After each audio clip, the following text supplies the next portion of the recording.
Why are you even in this house? You're like a parasite living off of us here. As soon as the words left my mouth, my mother-in-law wasted no time throwing my belongings out of the window. I protested her irrational actions, asking, "What did you say? Don't you dare talk back to me. Can you pick my stuff up, please?" I pleaded. In response, my mother-in-law put a knife to my throat, paralyzing me with fear. "Get out, or this won't just be a game anymore." "I understand. If that's the case, I'll leave immediately," I replied. She gave me a week to vacate the premises, and I showed respect, though I couldn't suppress a hidden amusement beneath my straight face. Little did she know that I was the one supporting this house. Despite the torment I endured living with my mother-in-law, the fear from earlier vanished. I thought, if you've got what it takes, then prove it. "I'll give you a week. I expect you to be out of here by then," she declared. "Thank you," I said, showing respect, though laughter lingered just beneath the surface.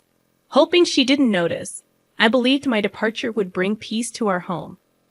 Little did she know, leaving her in the family home, I moved to a high-rise apartment.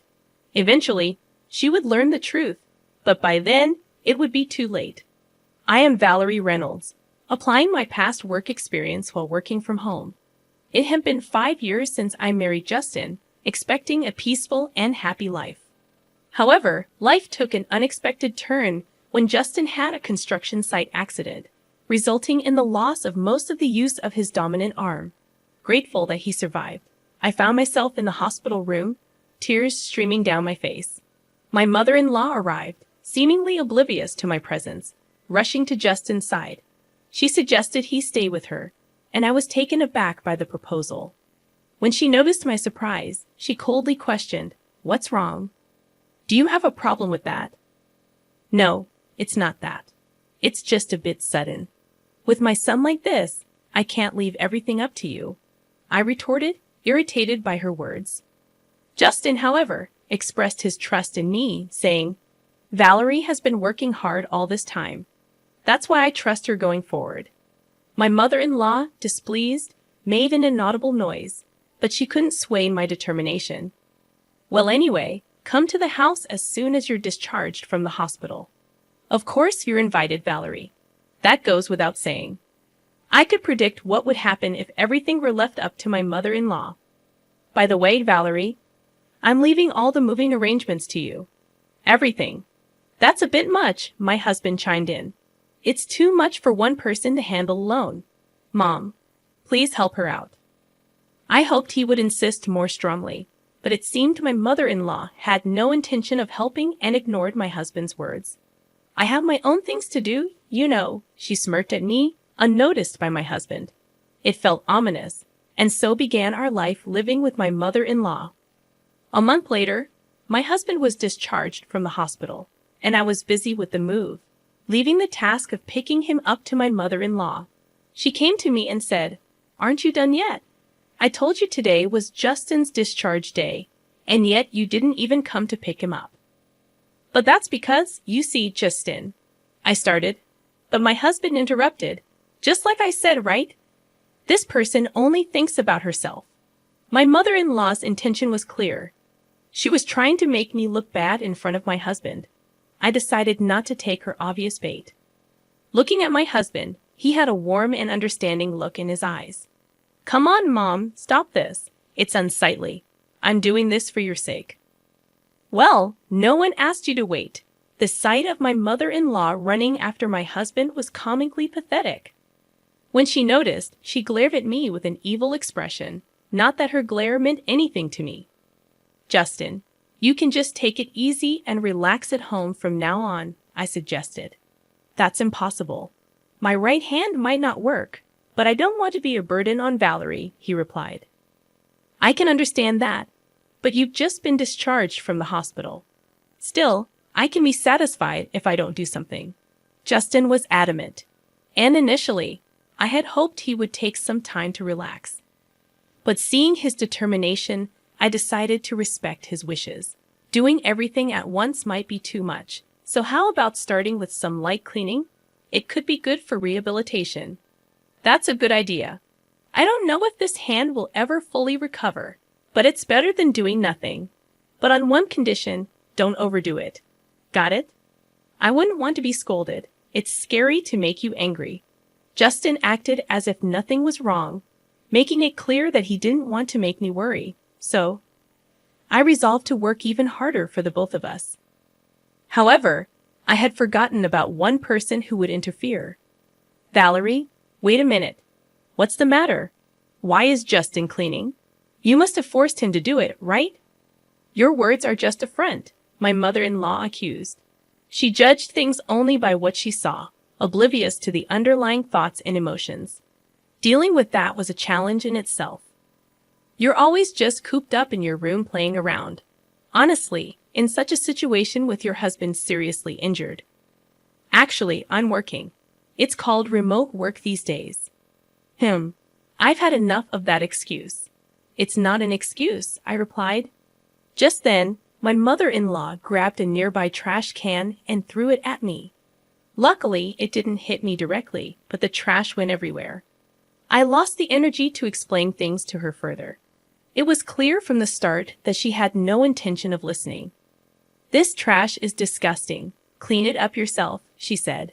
As I sighed and started picking it up, Justin approached me and asked, "Hey, what happened?" "Oh, this is just a small incident," I replied with a forced smile. But Justin seemed to have realized something. He usually appears calm, but sometimes he's surprisingly perceptive. "Did Mom do something?" Are you hiding something? Can you be honest with me?" Justin was looking at me with a serious expression. Seeing his face, I felt that I couldn't lie, so I told him what had happened. "Got it. I'll talk to Mom about this." "Oh, it's fine. You really.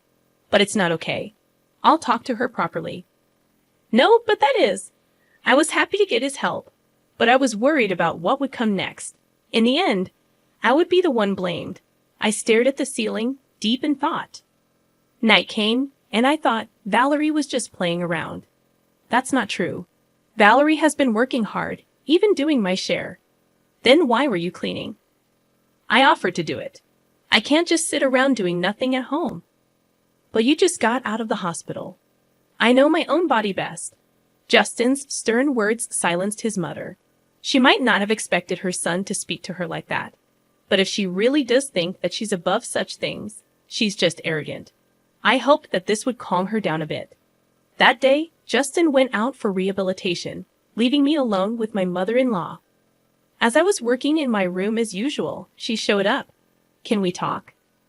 "Sorry, can you wait just a bit, about 15 more minutes?" "No, I can't wait right now." "All right, I'm coming." I hurried along and went to the living room where an unknown woman was waiting for us. "Excuse me, who is this?" "Have a seat first. We'll talk after that." I had no choice but to follow my mother-in-law, but I couldn't grasp the situation. As I was trying to figure it out, the woman started speaking. "So this is the one you were talking about, the wife who just plays around without working?" "Yes, it's true." My mother-in-law was laughing eerily. "So you realize that you're an unnecessary presence in this house." "What are you talking about?" Looking around, I saw them sighing. I didn't understand.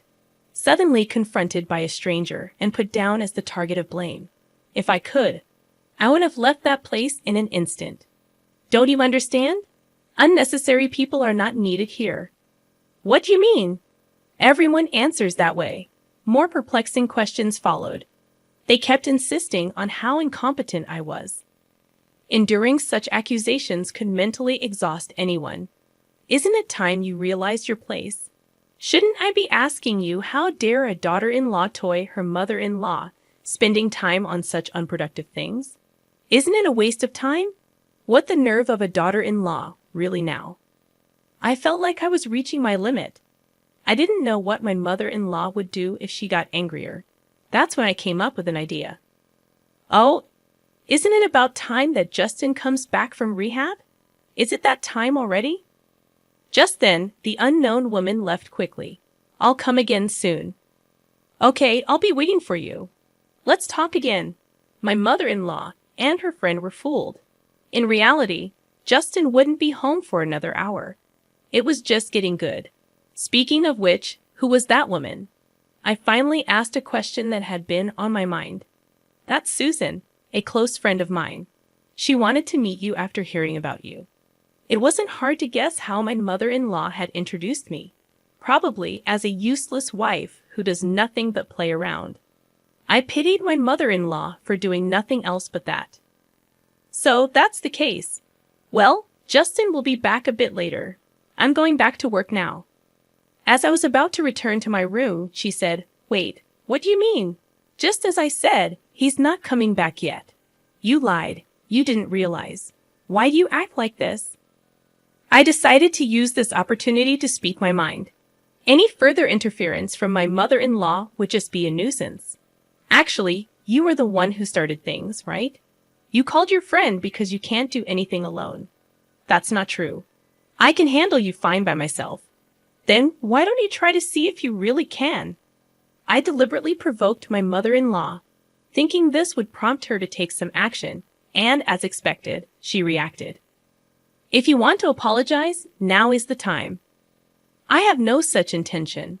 At that, my mother-in-law exploded in anger, grabbing a nearby vase and throwing it at me, similar to how she had previously thrown the trash can. I had anticipated it and easily dodged, even showing a provocative smile. "Hello, I'm home." Just then, Justin came back. My mother-in-law was visibly shaken. "Why are you home already? It's not time yet." "Oh, sorry, I lied earlier. I was actually on my way back." "Why would you do that?" "Isn't it obvious?" I said, pointing to the shattered vase. I couldn't help but find the situation amusing. Hey, what's this? What happened?" "Your mom threw it at me." "What do you mean?" "You know, a lady just came over claiming to be your mom's friend." I told Justin everything that happened. He showed a mix of being surprised and angry. "Is that true, Mom?" Well. So it's true then. Why would you do that?" "I didn't mean to." Watching my mother-in-law being scolded, I felt a sense of retribution for all the hardships I had endured. "Well, I have something to do, so okay, wait." I ignored my mother-in-law's words and returned to my room, thinking this would end her bullying. I truly believed it. After that, calm days continued for a while. But having stayed up all night, I dozed off past noon. "Sorry to wake you, but can you come here for a moment?" "Okay, sure." Justin seemed unusually serious. My mother-in-law was there in the living room. "What's going on?" "Look at this." I looked at the table to find a disassembled plastic model scattered about. It was one of Justin's hobbies, and he had treasured it. When I came home, it was like this. "Do you know anything?" "No, I have no clue." I couldn't think of any reason for it. This plastic model was in my father-in-law's room before, but of course, I hadn't been in that room today, nor had entered it recently. Someone must have broken it for it to be like this. My eyes naturally turned towards my mother-in-law. She was the only suspect. My mother-in-law had a strange, eerie smile on her face, like she was possessed. I understood the situation. Even if someone broke it, I was out. I met Justin on my way back from Susan's place, remember? "Yes, but..." And then I found this in the room. My mother-in-law was holding a shiny object. "Is that an earring?" I instinctively checked my own ears. My left earring was missing. I was certain of my suspicions. It was clear revenge on me for last time. "This is yours, isn't it, Valerie? And it looks like only the left one is missing." I took a deep breath. Showing anger now would mean that I would be playing into her hands. Indeed, it's mine. But isn't it premature to conclude that I broke it? Making excuses is so unbecoming. We have evidence. Still, anyway, it's broken. Wait a minute. Justin left the room. At that moment, my mother-in-law's gaze was fixed on me. The situation made me feel like Justin saw me as a criminal, and I just stood there stunned. "It's a shame. This would have been the end of you if you did it. You set a trap, didn't you? You'll find no evidence anywhere. If only you had followed my advice, this wouldn't have happened. If I explain things to him properly, he'll understand, will he?" Her words became reality. No matter how much I insisted to Justin that it wasn't my fault, he wouldn't take me seriously. "Wait, I haven't done anything wrong. Maybe. I get it. He immediately averted his gaze. Laughter echoed from behind us. See? I told you so. What does that matter? It's sad that you don't want to admit defeat. After that, I immersed myself in work. It was almost like escaping from reality.